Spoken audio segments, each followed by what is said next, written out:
Welcome to another episode of Takeoff Monday, where we discuss topics dealing with entrepreneurship, career transitions, podcasting, and video streaming.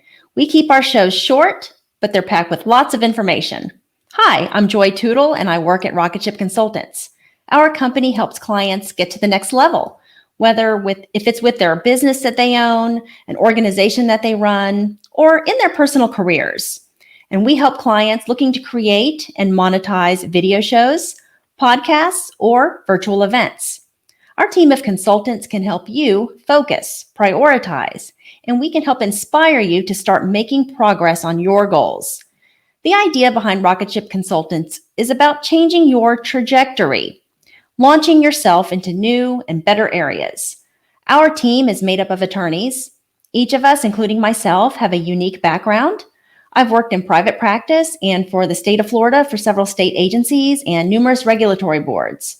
I was the executive director of the Florida Board of Medicine, and I've also spent 10 years teaching at the university level. I've spent the last year jumping headfirst into podcasting and video streaming with shows like this one. Our company works with so many clients on launching themselves or their businesses in creative ways and practical ways. I'm Rosanna Catalano, an attorney and the owner and founder of Rocketship Consultants. I'm an attorney, a business professor, a government relations and business consultant, and a content creator. I am a former trial attorney, university dean, and television and radio producer. I told you we all had very unique backgrounds. If you want more information than we've provided you on today's episode, please visit our website, rocketshipconsultants.com. There you can read our blog, subscribe to our newsletter, and email us to set up a free phone consultation. We have recorded a number of these episodes focused on entrepreneurship and business. So please go to our YouTube channel to find the episodes there. And we just wrapped up several weeks where we focused on business ownership and in particular, the legal areas that intersect a startup. But this week, we're finishing up our 3-part series on resiliency during a professional setback. We've discussed 4 practical steps so far. 1, feel all of your feelings, the rage, anger, sadness, frustration, whatever it is that you're feeling. All of those feelings are okay. We just don't want you to wallow in this step for too long. 2, take care of your physical and your spiritual health. And we talked about eating right, exercising, getting enough sleep, and maybe meditation or whatever it is that you do that can help you with your spiritual health. 3, partake in honest conversations with your superiors and trusted colleagues so that you can identify ways that you can improve and learn from any mistakes you may have made that might have caused this professional setback. And 4, figure out what opportunities and resources are available to you. This step requires you to take a good, hard look at yourself. And it's also beneficial to hear from the people closest to you. What potential do they see in you? Sometimes we don't see things as clearly when it comes to ourselves, but people that are close to us can see what our talents, skills are, and we need to be talking to those people. This brings us to the 5th step, making new plans and creating new goals. It is okay to shift gears and transition into something new when your first plan doesn't work out. Sometimes in your career, you feel like you're going down the wrong path. It can make you feel paralyzed, stiff, stuck. This is when making new plans and creating new goals comes into play. And this is when you really want to revamp your resume and your cover letter. And I don't mean just dust off. A lot of people think, well, I'll just add a few things and I'm ready to go. Don't just update those documents. Take a hard look at them because you may need to completely rewrite them, especially if you are going to be switching industries. And let me give you a house analogy. I gave you one last week. I'm going to give you another one this week on this episode. If you want to sell your house, real estate agents tell you to declutter and depersonalize your house. They recommend you pack away those family photos and that you use, neutral colors in your decor. So the idea is to make your house attractive to the largest group of potential buyers. Now, you want to apply the same concept to your resume. When you are changing industries, you want to make sure you depersonalize your resume with regards to your old industry. Watch for abbreviations that will mean nothing to someone outside of your industry. I see that all the time with clients.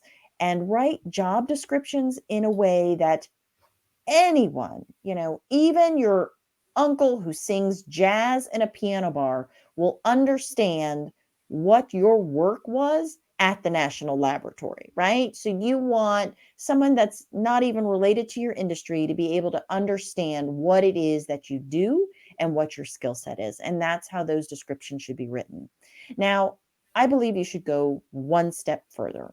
And instead of making your house generic, your resume generic, as we're using in this analogy, it would be even better if you changed, for example, the decor to match the potential buyer's tastes. So if you were showing your house, it's nice to be neutral, but it's even better to make your house be in the style that the potential buyer wants. So if your potential buyer likes farmhouse chic, then change the furniture, put up some shiplap, and sell that house. The same goes for your resume. You should be editing it and personalizing it for every position you apply to. Now, everything I've said about resumes is also applicable to cover letters. You need to take a good hard look at your cover letter. You need to depersonalize it for your old industry, especially if you're changing industries, and you need to personalize it for every job that you are applying for. And this also holds true for interviews.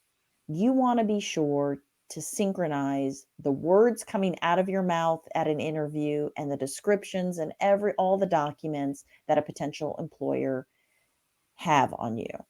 You want all of that to sync up in your new industry that you're pursuing. So make sure your resume and cover letter and the interview, like I just said, all align and that they all sync up. And a mock interview can be really helpful in this scenario. So let's take a quick commercial break, and I know we have a couple more steps.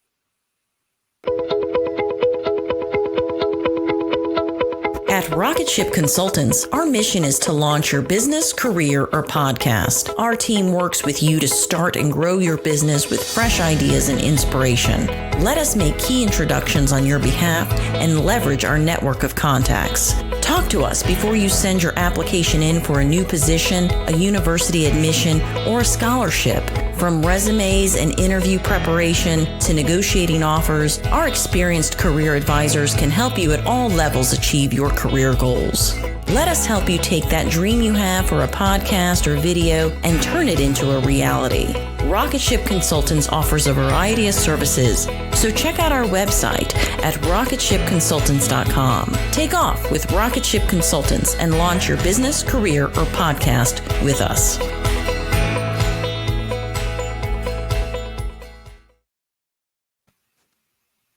Welcome back. We just covered step 5, Ro did, and that was making new plans and new goals. That was a very big step.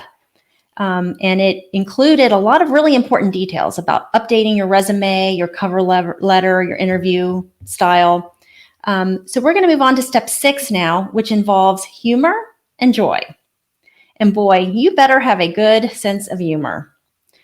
When you're miserable, what you really need is to find humor in anything and everything possible to help pick you back up. And this is also what gives you and helps you keep a healthy perspective. So just think about it. No one on their deathbed talks about their professional mistakes or professional failures or professional missteps. That's not what they are looking back on when they think about their life. So make sure that you keep all of this in perspective and find a way to laugh about your situation. Surround yourself with people that love you and that make you joyful. You know who these people are. There's someone in your life that can always make you laugh or bring that smile to your face. Your inner circle of people don't care that you made a mistake or took a misstep. They just want you to be happy. Such an important step that I think a lot of us overlook. You just have to try to keep a brave face and a good laugh, and that brings us to step 7, which is our final step. Start moving. You've got to start moving in a direction so that you can start to pick up momentum. Admittedly, this can be a little frightening, especially if you're venturing into unknown career territory. Reimagining your professional identity is one thing. Bringing it to life, breathing life into it is a whole other ball game. Remember, though, that you haven't left your skills and experience behind from your last job, and you'll also bring with you the lessons learned from the setback. You may also have productively revised your definition of success, which is also extremely important. Research shows that needs and priorities can change dramatically over time as children are born or grow up and move out, maybe after a divorce or a parent's death, and when dreams fade into new ones.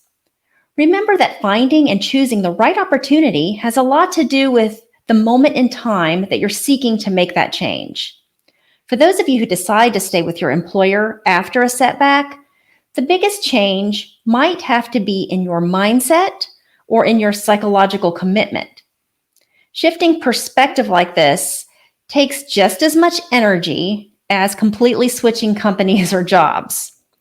If you're not able to dig into your current work with renewed gusto, you might decide to put more discretionary effort maybe into your family life, maybe something you enjoy volunteer doing, some hobbies that you enjoy, recognizing that having a rich personal life is most important.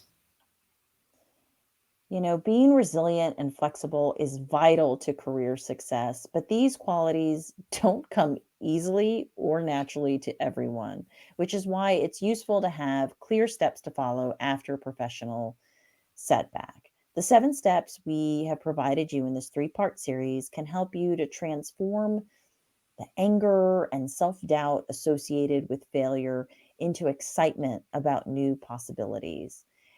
I've had professional plans in my life and some of them, let's admittedly, didn't go quite the way I wanted. And you know what? Having it not work out has led me to be a bit braver. I now dream a bit bigger. It's weird how that worked out for me in that way. I now make goals that scare me a little bit more. I believe these steps can help you all with the inevitable missteps and mistakes we all make in our professional lives and sometimes even in our personal lives. These steps can be helpful there as well.